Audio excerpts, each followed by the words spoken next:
Welcome dear student, welcome back to our channel. আজকে তোমাদের আমি এমসিকিউ সিরিজের পার্ট 2 এনে চলে এসেছি। যারা পার্ট 1টা দেখোনি তারা পার্ট 1টা দেখে নাও, এরপরে কিন্তু পার্ট 2টা দেখবে। তো তোমাদের আমি আরেকটা কথা বলি, তোমাদের কিন্তু এই রিসেন্ট তোমাদের পরীক্ষা যে আসছে, মিসলেনিয়াস এক্সাম আসছে, সেই মিসলেনিয়াস এক্সামের জন্য কিন্তু কালকে আমি তোমাদের একটা ভালো স্ট্র্যাটেজি বানিয়ে দেবো যে তোমরা এই কদিন কিভাবে মিসলেনিয়াসের জন্য নিজেকে প্রিপেয়ার করবে, কিভাবে প্রিপারেশনটা নিলে তুমি এই যে 20 দিন বাকি আছে আর হাতে, এই 20 দিনে তুমি কি করে রেজাল্টটা ভালো করে করবে। তো কালকে কিন্তু সেটা আমি তোমাদের বানিয়ে দেবো। আজকে তোমাদের এমসিকিউ সিরিজের 2 হবে। যারা 1টা দেখোনি তারা দেখে নাও। এখান থেকে কিন্তু মিসলেনিয়াস এবং যা যা পরীক্ষা তোমাদের রিসেন্ট আছে প্রত্যেকটা থেকেই কিন্তু তোমরা কমন পাবে। ঠিক আছে, দেখো কি আছে, ওই যে স্বাধীন ভারতের প্রথম স্বরাষ্ট্রমন্ত্রী কে ছিলেন। তাহলে এই যে প্রথম স্বরাষ্ট্রমন্ত্রী, প্রথম রেলমন্ত্রী, এখান থেকে কিন্তু প্রচুর প্রশ্ন এসে থাকে। তাহলে স্বরাষ্ট্রমন্ত্রী কে ছিলেন না সর্দার বল্লভভাই প্যাটেল, খুব ইম্পর্টেন্ট। এবং সর্দার বল্লভভাই প্যাটেল থেকে আমাদের কি পড়তে হবে, দেখো এই যে সর্দার, এই যে সর্দার এটা টাইটেল, তাই তো বল্লভভাই প্যাটেলের টাইটেল কি ছিল, সর্দার। প্রশ্ন হয় যে সর্দার টাইটেলটা কে দিয়েছিলেন। দেখো এখানে কিন্তু দুটো অপশন থাকতে পারে, একটা কি বলতে পারে যে বরদৌলির মহিলারা, অথবা কি থাকতে পারে গান্ধীজি থাকতে পারে। দেখো ফার্স্ট চয়েস হচ্ছে বারদৌলির ওমেন, এটা কিন্তু প্রথম চয়েস হবে তোমাদের। আর সেকেন্ড চয়েস কি হবে, গান্ধীজি। এটা বলে রাখি, তো এই যে দেখো বরদৌলির ওমেন এবং গান্ধীজি, যদি অপশনে একটা থাকে তাহলে তো তোমাদের কোনো কনফিউশন নেই, আর যদি অপশনে দুটো থাকে তখন কিন্তু বরদৌলির ওমেনটা ফার্স্ট চয়েস হবে, সেকেন্ড চয়েস কি হবে, গান্ধীজি। ক্লিয়ার? আচ্ছা, এবারে বল্লভভাই প্যাটেল থেকে যেটা আমাদের আর পড়তে হবে সেটা হচ্ছে ইনাকে কি বলা হয় না ইন্ডিয়ান বিসমার্ক বা ভারতের বিসমার্ক বলা হয়, তাই তো ইন্ডিয়ান বিসমার্ক বা ভারতের বিসমার্ক বলা হয়। বিসমার্ক ম্যান অফ ইন্ডিয়া, ভারতের লৌহ মানব, ঠিক আছে, আয়রন ম্যান।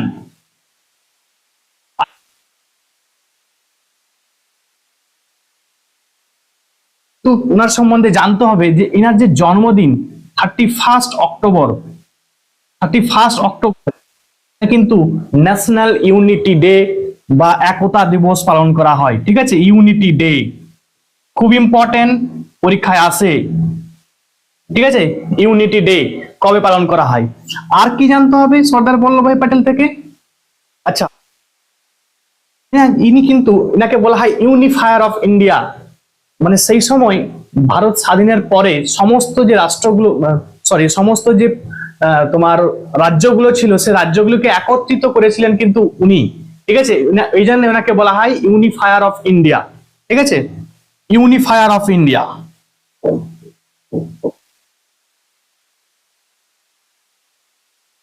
চলো তাহলে এই পয়েন্ট গুলো কিন্তু জানতে হবে সর্দার বল্লভভাই প্যাটেল সম্বন্ধে।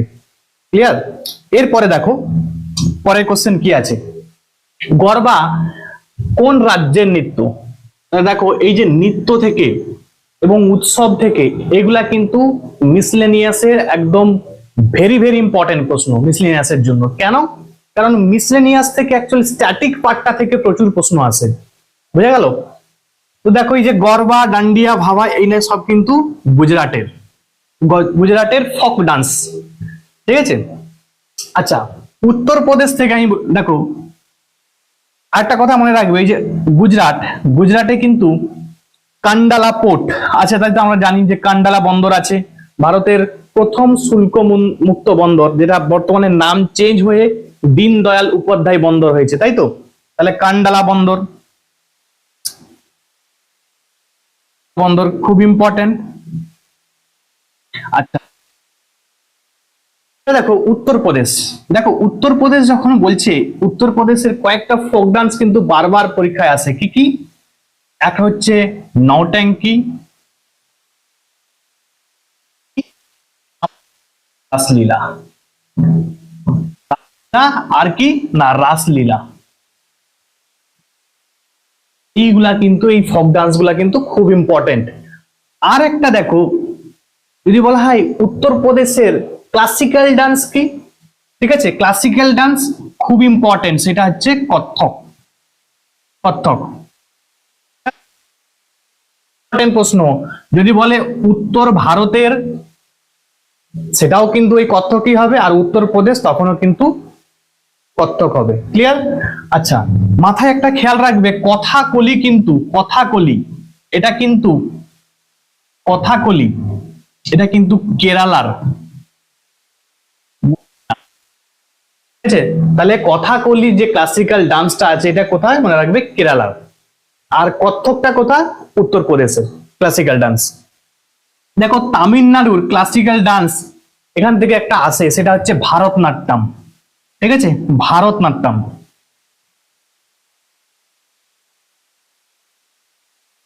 আছে কিন্তু, এটা কিন্তু সব থেকে ওল্ডেস্ট ক্লাসিক্যাল ডান্স। ঠিক আছে, সব থেকে ওল্ডেস্ট ক্লাসিক্যাল ডান্স, এবং এর পুরো নামটাও কিন্তু পরীক্ষায় আসে, সেটা হচ্ছে সাধিরাট্টম। ঠিক আছে, ভারতনাট্যমের পুরো নাম হচ্ছে সাধিরাট্টম। এবং দেখো তামিলনাড়ু থেকে তামিলনাড়ু থেকে একটা উৎসব তামিলনাড়ুতে হয়, সেটা খুব ইম্পর্টেন্ট, সেটা জাল্লিকাট্টু, ষাঁড়ের লড়াই। ঠিক আছে, জাল্লিকাট্টু এটা কিন্তু বারবার পরীক্ষায় দেখতে পাবে।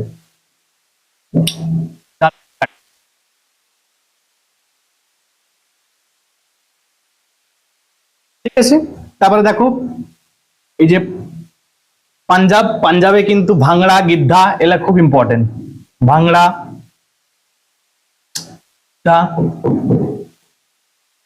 গিদ্ধা এই যে ডান্স গুলা কিন্তু খুব ইম্পর্টেন্ট। হ্যাঁ, তাহলে দেখো এইভাবে কিন্তু পড়তে হবে। দেখো এই যে স্ট্যাটিক পার্টটা আছে না, এখান থেকে কিন্তু মিসলেনিয়াসে প্রচুর প্রশ্ন আছে, তাহলে এই স্ট্যাটিক পার্টটাতে কিন্তু ভালো করে দেখে যাবে। আমি কিন্তু কালকে কিন্তু ডিসকাস করে দেবো।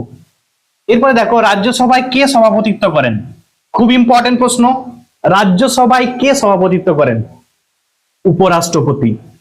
ঠিক আছে, তাহলে যদি বলা হয় রাজ্যসভার এক্স অফিসিও চেয়ারম্যান কে, ইনি কিন্তু উপরাষ্ট্রপতি। তাহলে উপরাষ্ট্রপতি x officio chairman of Rajya Sabha. Clear? আচ্ছা, তাহলে লোকসভার কে সভাপতিত্ব করে? স্পিকার। স্পিকার তাহলে কোথায়? লোকসভার সভাপতিত্ব করে, লোকসভাতে। খুব ইম্পর্টেন্ট প্রশ্ন, ভালো করে একদম দেখে নেবে। এরপরে দেখো এখান থেকে মাথায় একটা খেয়াল রাখবে কয়েকটা এজ সম্বন্ধে। আচ্ছা একটা বলে দিই, এই যে রাজ্যসভা আর লোকসভা, প্রশ্ন হয় যে লোকসভায় সভাপতিত্ব করেন স্পিকার, স্পিকার কিন্তু লোকসভার মেম্বার, বাট রাজ্যসভায় সভাপতিত্ব করে কে? উপরাষ্ট্রপতি। উপরাষ্ট্রপতি কিন্তু রাজ্যসভার মেম্বার নয়, he is not the member of Rajya Sabha. বোঝা গেল? এটা খুব ইম্পর্টেন্ট প্রশ্ন, দেখে নেবে। এরপরে question, who introduce the printing press? ছাপাখানা। তাহলে ছাপাখানা কারা ইন্ট্রোডিউস করেছিল ভারতের মধ্যে প্রথম? সেটা হচ্ছে পর্তুগিজরা। যদি প্রশ্ন হয় যে কোন বিদেশি ট্রেডার্স ভারতে প্রথম এসেছিল, তাহলে প্রথম এসেছিল কিন্তু এই পর্তুগিজরাই, এনারাই কিন্তু প্রথম ভারতে এসেছিল। আরেকটা প্রশ্ন পড়ে যে তামাক, এই যে তামাক, তামাক কে ইন্ট্রোডিউস করেছিল? তোবাকু বা তামাক, তামাক ইন্ট্রোডিউস করেছিল এটা পর্তুগিজরা। দেখো তোমরা জানো যে পর্তুগিজরাই কিন্তু প্রথম ভারতে এসেছিল, যেমন 1498 খ্রিস্টাব্দে, এটা খুব পরীক্ষায় পড়ে, যে 1498 খ্রিস্টাব্দে ভাস্কো ডা গামা তিনি কিন্তু প্রথম ভারতে এসেছিল, একদম কেরালাতে এসেছিল, তাই তো, কেরালার কালিকট বন্দরে। এবং তাকে একজন রাজা কিন্তু ওয়েলকাম করেছিল, তার নামটা কিন্তু পরীক্ষায় আসে, জামোরিন। ঠিক আছে, যখন আমি পড়াবো হিস্ট্রি তখন তোমরা জানতে পারবে। দেখো এই পর্তুগিজরা, প্রশ্ন হয় যে কত সালে গোয়া দখল করেছিল? 1510 সালে। 1510 সালে কি করেছিল? গোয়া ক্যাপচার করেছিল। আর এই গোয়াতেই কিন্তু প্রথম ছাপাখানা বা প্রিন্টিং প্রেস প্রথম কিন্তু এখানেই বসানো হয়েছিল। ঠিক আছে, এই গোয়াতেই। তাহলে এই প্রশ্নগুলা খুব ইম্পর্টেন্ট পরীক্ষার জন্য। এরপরে কি কোশ্চেন আছে দেখো, বলছে ভারতের জাতীয় কংগ্রেসে প্রথমবার অধিবেশন বন্দে মাতরম গানটা কখন গাওয়া হয়েছিল? তাহলে জাতীয় কংগ্রেসের যে অধিবেশন হয়েছিল প্রথম এই বন্দে মাতরম গানটা কখন গাওয়া হয়েছিল? 1896 খ্রিস্টাব্দে। খুব ইম্পর্টেন্ট প্রশ্ন। এবারে এই বন্দে মাতরম গানটা প্রশ্ন হয় যে কোথা থেকে নেওয়া হয়েছে? রাখবে বঙ্কিমচন্দ্রের আনন্দ মঠ উপন্যাস থেকে। ঠিক আছে, আনন্দমঠ উপন্যাস থেকে কিন্তু বঙ্কিমচন্দ্রের এটা নেওয়া হয়েছে। বাট যদি প্রশ্ন করে যে কে প্রথমে গানটি গেয়েছিলেন, তাহলে প্রথম গেয়েছিলেন কিন্তু রবীন্দ্রনাথ ট্যাগর। ঠিক আছে, রবীন্দ্রনাথ ট্যাগর, ঠাকুর আর কি। ঠিক আছে, আচ্ছা এখান থেকে দেখো একটা প্রশ্ন আছে, এই যে 1911 সাল, দুটো প্রশ্ন আছে। একটা হচ্ছে বন্দে মাতরম গানটা কখন গাওয়া হয়েছিল, 1896 সালে। এবং ভারত, দেখো এটা কিন্তু বন্দে মাতরম গানটা হচ্ছে ন্যাশনাল সং অফ ইন্ডিয়া, ভারতের ন্যাশনাল সং। বাট যদি বলা হয় ন্যাশনাল অ্যান্থাম কি, সেটা আমরা প্রত্যেকে জানি যে জনগণ মন। তাহলে জনগণ মন এই গানটা, সরি এই ন্যাশনাল অ্যান্থামটা, জনগণ মন, এটা কিন্তু 1911 সালে কিন্তু এটা কিন্তু কলকাতা সেশনে, 1911 যে কলকাতা সেশন, এই সেশনে কিন্তু এটা কিন্তু গাওয়া হয়েছিল। ঠিক আছে, আচ্ছা এখান থেকে দেখো এই যে 1885 সালে, এটা কিন্তু প্রথম, দেখো তোমাদের টোটাল যে জাতীয় কংগ্রেসটা আছে, জাতীয় কংগ্রেসটা যারা পড়েছো তারা অলরেডি জানো যে প্রথম অধিবেশনটা কিন্তু, ফার্স্ট অধিবেশন কিন্তু 1885 সালে হয়েছিল, তাই তো? প্রথম অধিবেশন বোম্বাইয়ের গোকুলদাস তেজপাল সংস্কৃত কলেজে। অ্যাকচুয়াল প্রথমে এটা অন্য জায়গায় হওয়ার কথা ছিল, কিন্তু সেখানে প্লেগ হওয়ার কারণে কিন্তু বোম্বাইয়ে হয়েছে, সেটা আমরা কিন্তু পরে পড়াবো ডিটেলে। হ্যাঁ, আচ্ছা এই 1924 সালটা, এই সালটা ইম্পর্টেন্ট কেন? কারণ একমাত্র প্রশ্ন পড়ে যে একমাত্র গান্ধীজি কোন সেশনে সভাপতিত্ব করেছিল, তাহলে বেলগাঁও সেশন। বেলগাঁও সেশন পরীক্ষাটা কিন্তু বারবার পরীক্ষায় পুলিশে আসে, দেখবে বেলগাঁও সেশন, বেলগাঁও। হ্যাঁ, 1924 সালে একমাত্র সেশনে এটা গান্ধীজি কিন্তু সভাপতিত্ব করেছিল। এরপরের প্রশ্ন কি আছে দেখো, Ramon Magsaysay award is given by, তাহলে রামান ম্যাগসেসে অ্যাওয়ার্ড কিন্তু এই ফিলিপাইন্স থেকে দেওয়া হয়। ঠিক আছে, খুব ইম্পর্টেন্ট। এবং রামান ম্যাগসেসে অ্যাওয়ার্ডকে প্রশ্ন হয় যে কত সালে দেওয়া প্রথম শুরু হয়েছিল, মনে রাখবে 1957 সালে কিন্তু পরীক্ষায় এসেছে, 1957 সালে কিন্তু প্রথম দেওয়া শুরু হয়েছিল। এবং রামান ম্যাগসেসে অ্যাওয়ার্ড ভারতের প্রথম কে পেয়েছিল, মনে রাখবে বিনোবা ভাবে। পরীক্ষায় আসে বিনোবা ভাবে। বিনোবা ভাবে কে ছিলেন না, ভুদান আন্দোলনের সঙ্গে কিন্তু যুক্ত ছিলেন। পরীক্ষা হয়, প্রশ্ন পড়ে যে ভুদান আন্দোলনের সঙ্গে যুক্ত, ভুদান আন্দোলন, খুব ইম্পর্টেন্ট। এবং এই রামান ম্যাগসেসে অ্যাওয়ার্ডকে কি বললাম, এশিয়ার নোবেল বলা হয়। ঠিক আছে, এশিয়াস নোবেল, নোবেল বলা হয়। এই প্রশ্ন, এই যেগুলা বলছি এগুলা কিন্তু সব পরীক্ষায় আসা প্রশ্ন। ঠিক আছে, এরপরের কোশ্চেন দেখো কি আছে, which is not a output device, তাহলে কোনটা আউটপুট ডিভাইস নয়? তাহলে দেখো কম্পিউটার থেকে আমরা জানি যে প্রশ্ন 2-4টা করে প্রত্যেক পরীক্ষায় কিন্তু এসেই থাকে, 2-4টা না আসলেও 1-2টো তো আসবেই আসবে। তাহলে এই যে input device, output device, computer কে আবিষ্কার করেছিল, এগুলা কিন্তু বেসিক কোশ্চেন, এগুলা কিন্তু জানতেই হবে। দেখো যদি বলা হয় কম্পিউটার কে আবিষ্কার করেছিল, তাহলে চার্লস ব্যাবেজ, এটা আমরা প্রত্যেকেই জানি। এবং দেখো ইনপুট আর আউটপুট যেগুলো, এখানে প্রশ্ন আছে কি দেখো, যে কোনটা নট এ আউটপুট ডিভাইস, তার মানে ইনপুট ডিভাইস চেয়েছে। এবার দেখো মনিটর, মনিটর অ্যাকচুয়ালি কি হয়, আউটপুট আর ইনপুটটা ব্যাপারটা বুঝো। ইনপুট মানে কি, আমরা কোনো কম্পিউটারে কোনো ইনফরমেশন দিলাম কম্পিউটারকে, ঠিক আছে, যেটা আমরা দিচ্ছি সেটা ইনপুট দিচ্ছি। কম্পিউটার যখন কোনো কিছু আমাদেরকে দেখাচ্ছে বা কোনো আওয়াজ শোনাচ্ছে, সেগুলা কি, সেটা হচ্ছে আউটপুট। বুঝা গেল? তাহলে ইনপুট আউটপুট ব্যাপারটা বুঝতে পারলে। এখন দেখো এই যে মনিটর, মনিটর কি হয়, মনিটরে আমরা সবকিছু দেখতে পাচ্ছি, তাহলে অ্যাকচুয়ালি কি করছে, কম্পিউটার আমাদেরকে দেখাচ্ছে, মানে সে কি করছে, আউটপুট দিচ্ছে এটা, তাহলে এটা আউটপুট ডিভাইস, তাহলে এটা আমার হবে না। আর কি আছে, স্ক্যানার, দেখো স্ক্যান করছে, কোনো জিনিস স্ক্যান করে দিল, কোনো একটা কাগজকে স্ক্যান করে সেটা বার করছে আলাদা করে, তাই তো? যখন স্ক্যান করলো জিনিসটা কি করলো, তার মধ্যে ইন করলো, তাই তো? তাহলে এটা ইনপুট ডিভাইস, এটা কি হবে, ইনপুট, তাহলে এটাই আমাদের অ্যান্সার হবে। প্রিন্টারটা কি দেখো, প্রিন্টার, তাহলে কোনো কিছু যখন প্রিন্ট করে বাইরে বের করছে তখন কি হচ্ছে, সেটা আউটপুট হচ্ছে, আউটপুট, এটা আউটপুট। আর দেখো স্পিকার, আমি বললাম কি, কোনো শব্দ শুনতে পাচ্ছি, কোনো কিছু দেখতে পাচ্ছি, সেগুলো সবই কি, আউটপুট। এবার তোমাদের জন্য একটা প্রশ্ন থাকলো, মাউস, মাউস কি হবে, আউটপুট হবে? তোমরা কিন্তু আমাকে এটা কমেন্টে জানাবে। এর পরের প্রশ্ন কি আছে দেখো, বিশ্বের প্রাচীনতম গ্র্যান্ড স্ল্যাম উইম্বলডন কোথায় অনুষ্ঠিত হয়েছিল, তাই তো? তাহলে এটা কিন্তু লন্ডনে। এবারে তোমরা দেখো, প্রশ্ন হয় যে প্রাচীনতম গ্র্যান্ড স্ল্যাম কি, তাহলে কি হবে উত্তর? Grand slam Wimbledon. তাহলে প্রাচীনতম গ্র্যান্ড স্ল্যাম কি? উইম্বলডন। এটা কিন্তু পরীক্ষায় আসা প্রশ্ন। সেটা কোথায়? লন্ডনে। আচ্ছা, লন্ডন যখনই বলে দিবে মাথায় খেয়াল রাখতে হবে লন্ডন থেকে প্রচুর প্রশ্ন আসে। এটা কোন নদীর তীরে অবস্থিত? থেমস রিভার বা থেমস নদীর তীরে অবস্থিত। আচ্ছা, লন্ডন স্মোক কত সালে দেখা গেছিল? এটা পরীক্ষায় এসেছে প্রশ্ন। 1952 সালে লন্ডন স্মোক দেখা গেছিল। ঠিক আছে, প্রিভিয়াস ইয়ার প্রশ্ন। আচ্ছা, এই যে লন্ডন স্মোকের মধ্যে প্রশ্ন হয়, লন্ডন স্মোকের মধ্যে কোন গ্যাস থাকে? এটা ডব্লিউবিসিএস এ আসা প্রশ্ন। SO2 গ্যাস থাকে, সালফার ডাইঅক্সাইড। তাহলে এইভাবেই কিন্তু করতে হবে। ঠিক আছে, দেখো আমি কিন্তু যে এক্সট্রা পয়েন্ট গুলা বলছি প্রত্যেকটাই কিন্তু এক্সামে আসা, প্রত্যেকটাই দেখবে এবং কি এলা মনে রাখার চেষ্টা করবে। প্যারিসটা পড়ে সিন নদীর তীরে অবস্থিত। Seine, Seine. ঠিক আছে, প্যারিস শহরটা সিন নদীর তীরে অবস্থিত। নিউ ইয়র্ক প্রশ্ন হয় কোন নদীর তীরে অবস্থিত? হাডসন নদীর তীরে অবস্থিত। Hudson, Hudson.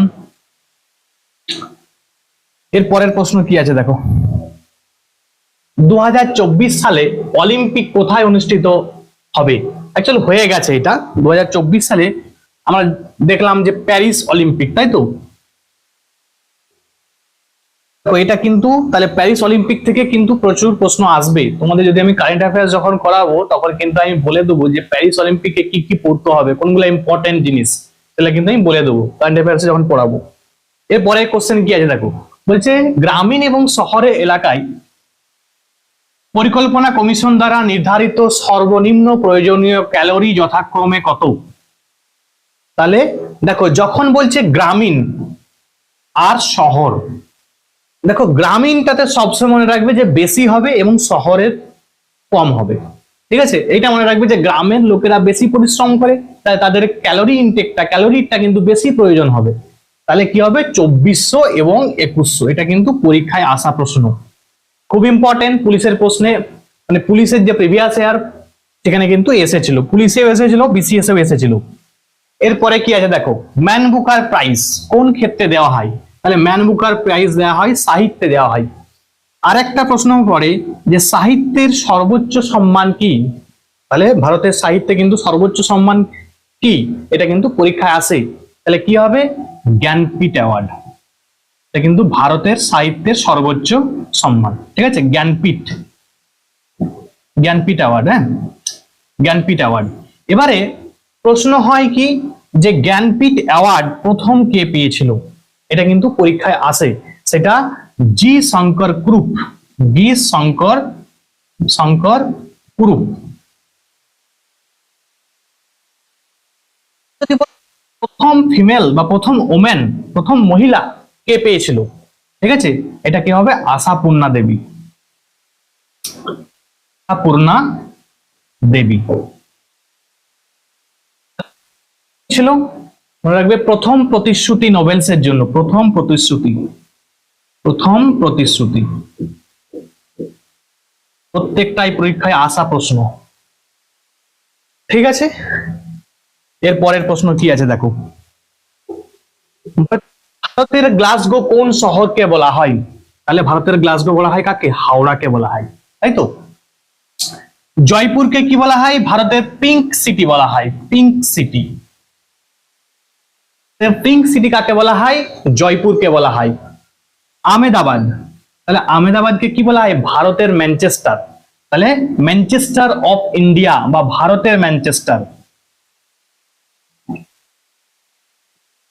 ম্যানচেস্টার। আচ্ছা, যদি ম্যানচেস্টার সম্বন্ধে একটু আমি বলে দিই, যদি বলা হয় ভারতের ম্যানচেস্টার তখন কি হবে? আহমেদাবাদ। আহমেদাবাদটা পড়ে যে কোন নদীর তীরে অবস্থিত? সবরমতী নদীর তীরে অবস্থিত। সবরমতী নদীর তীরে অবস্থিত। তাহলে এবারে দেখো, ভারতের ম্যানচেস্টার বললে কি হবে? আহমেদাবাদ। যদি বলা হয় উত্তর ভারতের ম্যানচেস্টার কি আর দক্ষিণ ভারতের ম্যানচেস্টার কি, খুব ইম্পর্টেন্ট। উত্তর ভারতের ম্যানচেস্টার, দক্ষিণ ভারতের ম্যানচেস্টার। উত্তর ভারতের ম্যানচেস্টার বলা হয় কানপুরকে, আর দক্ষিণ ভারতের ম্যানচেস্টার কাকে বলা হয়, কোয়েম্বাটুরকে।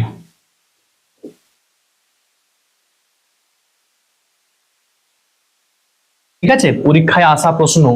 তাহলে আবার বলছি, যদি ভারতের ম্যানচেস্টার বলা হয় তখন কি হবে, আহমেদাবাদ। আহমেদাবাদ কোন নদীর তীরে অবস্থিত, সবরমতী নদীর তীরে অবস্থিত। উত্তর ভারতের ম্যানচেস্টার কানপুর, দক্ষিণ ভারতের ম্যানচেস্টার কোয়েম্বাটুর। পরীক্ষায় আসা প্রশ্ন প্রত্যেকটাই কিন্তু। এর পরের প্রশ্ন কি আছে দেখো,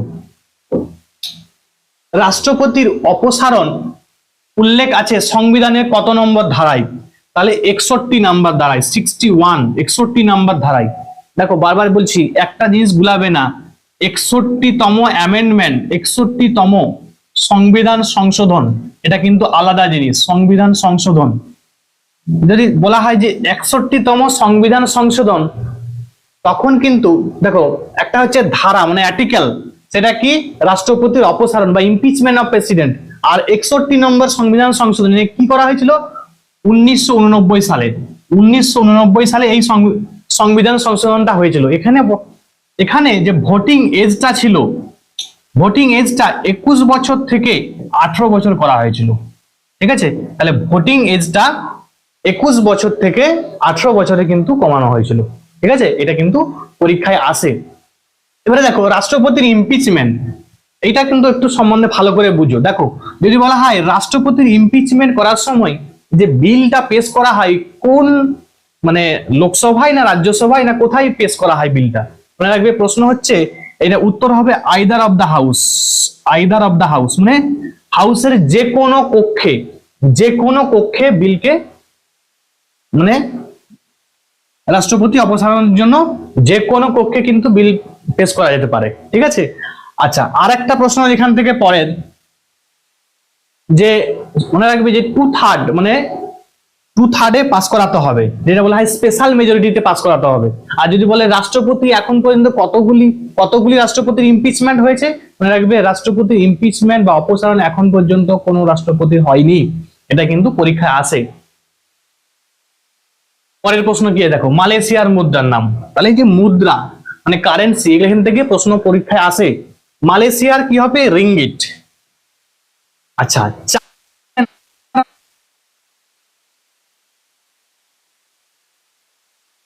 সেকেল কি, ইসরায়েল, ইসরায়েলের সেকেল, ইসরায়েলের সেকেল। আর র্যান্ড কি, সাউথ আফ্রিকা, দক্ষিণ আফ্রিকা।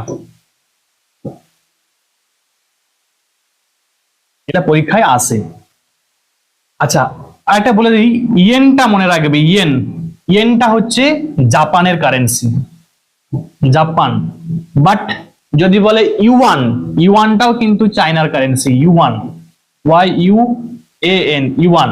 ইউয়ানটা কি হবে, চায়নার। আর ইয়েনটা কি হবে, জাপানের কারেন্সি। এই কারেন্সি থেকে কিন্তু প্রচুর প্রশ্ন আসে। এর পরের প্রশ্ন কি আছে দেখো, পশ্চিমবঙ্গের মালভূমি অঞ্চলের সর্বোচ্চ শৃঙ্গের নাম কি? তাহলে কি হবে উত্তর, গোর্গাবুরু।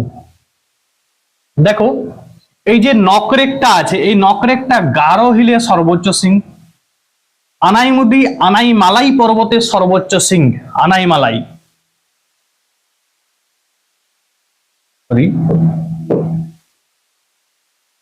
মালাই পর্বতের সর্বোচ্চ শৃঙ্গ কি, সেটা হচ্ছে আনাইমুদি। এই আনাইমুদি কিন্তু দক্ষিণ ভারতের সর্বোচ্চ শৃঙ্গ, দক্ষিণ ভারতের, দক্ষিণ ভারতের সর্বোচ্চ শৃঙ্গ। ঠিক আছে, দক্ষিণ ভারতের হাইয়েস্ট পিক। দেখো যদি বলে ভারতের হাইয়েস্ট পিক তখন কি হবে, তখন হবে K2, ভারতের হাইয়েস্ট পিক। আচ্ছা K2 মানে হচ্ছে গডউইন অস্টিন, তাই তো, এটা কারাকোরাম হিলে আছে। আচ্ছা যদি বলা হয় পৃথিবীর সর্বোচ্চ শৃঙ্গ কি হবে, সেটা কি হবে, মাউন্ট এভারেস্ট হবে, মাউন্ট এভারেস্ট।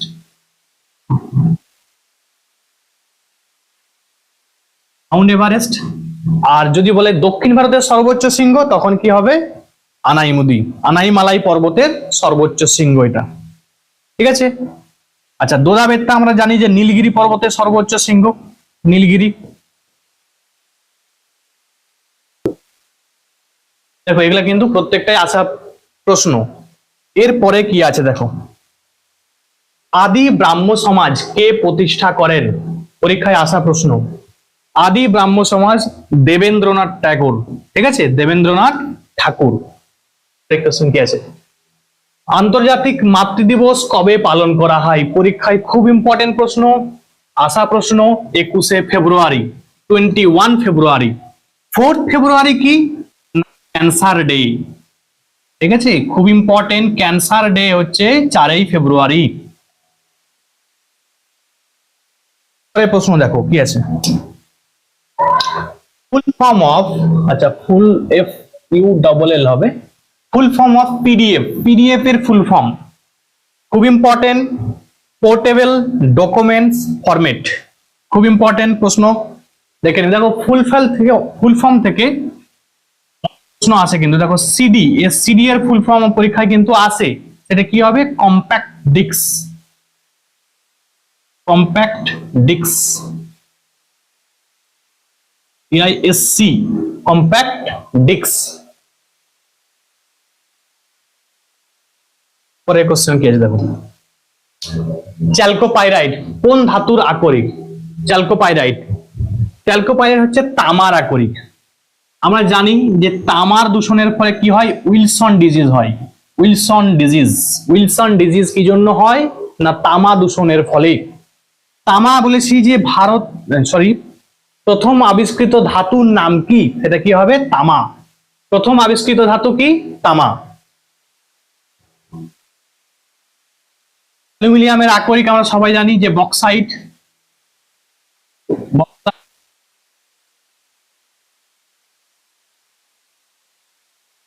ঠিক আছে, এরপরে কোশ্চেন কি আছে দেখো, বলছে the highest bank of agriculture bank NABARD was set up in which 5-year plan? তাহলে নাবার্ড তৈরি হয়েছিল কোন 5-year প্ল্যানে? খুব ইম্পর্টেন্ট কোশ্চেন, 6 5-year প্ল্যানে। 6 5-year প্ল্যানে। নাবার্ড থেকে কি কি পড়তে হবে? নাবার্ড, নাবার্ড খুব ইম্পর্টেন্ট। নাবার্ড থেকে যেটা পড়তে হবে সেটা আমি তোমাদের লিখে দিচ্ছি। নাবার্ডের প্রথম প্রশ্ন, নাবার্ডের হেডকোয়ার্টার কোথায়? এর হেডকোয়ার্টার কিন্তু মুম্বাই। আচ্ছা, তৈরি হয়েছিল মনে রাখবে 12 জুলাই 1982 সালে। 12 জুলাই। ডেটটা কেন বললাম? কারণ ডেটটা খুব ইম্পর্টেন্ট। ঠিক আছে, মানে যেহেতু এই প্রশ্নটা বারবার পরীক্ষায় আসছে, তো এই জন্য দেখবে কিছু কোশ্চেন তোমার ডেট সহ মনে থাকবে। 1982 সালে, 12 জুলাই 1982 সালে তৈরি হয়েছিল নাবার্ড। নাবার্ড হচ্ছে এগ্রিকালচারাল সেক্টরের সব থেকে হাইয়েস্ট ব্যাংক বা apex bank of agriculture sector. ঠিক আছে, এবং মনে রাখবে নাবার্ড কিন্তু সরাসরি কৃষককে কিন্তু ব্যাংক লোন দেয় না। ও লোন কাকে দেবে? ব্যাংককে দেবে। ব্যাংক কিন্তু কৃষকদেরকে লোন দেবে। আর কোন কমিটির সুপারিশে তৈরি হয়েছে? এটা খুব পরীক্ষা আসে, যে শিবরমন কমিটির সুপারিশে। ঠিক আছে, শিবরমন কমিটির সুপারিশে নাবার্ড কিন্তু তৈরি হয়েছিল। তাহলে এখান থেকে দেখো যেভাবে পড়বে ঠিক একই রকম এভাবেই কিন্তু পড়বে। দেখো একটা কোশ্চেন আমি জানা মানে সেখান থেকে আমার যা যা পরীক্ষায় আসে 5টা 10টা আমার কিন্তু সবটাই জেনে নিতে হবে একবার। তো তোমরা ভালো করে দেখবে ক্লাসগুলো। আমি কিন্তু তোমাদের এভাবে কন্টিনিউ যে সমস্ত জিএস বা জিকে সিরিজ চলছে এগুলা কিন্তু কন্টিনিউ চলবে, এখন তোমাদের ক্লাসিক পর্যন্ত চলবে। ঠিক আছে, তোমরা ভালো করে দেখবে। আজকে এখান পর্যন্ত।